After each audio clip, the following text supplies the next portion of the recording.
So I wanted to buy a e-bike that's essentially a motorcycle with pedals. Long story short, the wife said I can't get a motorcycle, so I found a loophole and went with e-powersport.com, or shall I say e-powersport.com, and bought the best of the best.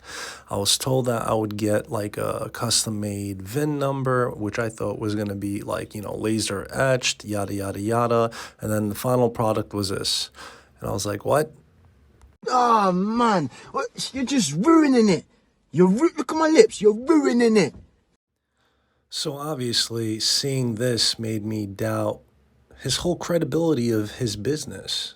Like, what's to say that the whole bike isn't crap, just like his attempts to, make a simple VIN number, which wasn't even a VIN number, it was a serial number.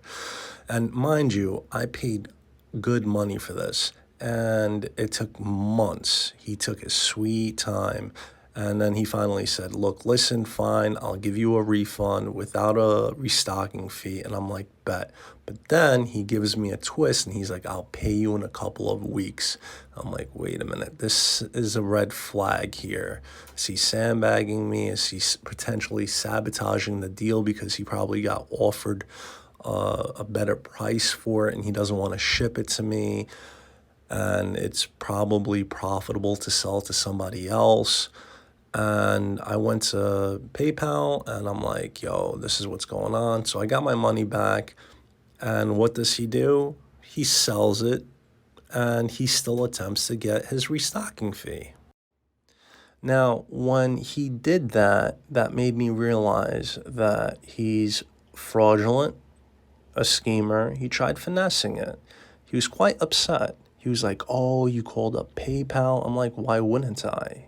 Were you expecting me to not say anything to PayPal? Were you waiting till October 16 till my buyer protection expired so you could, just take all my money or just hold on to my money?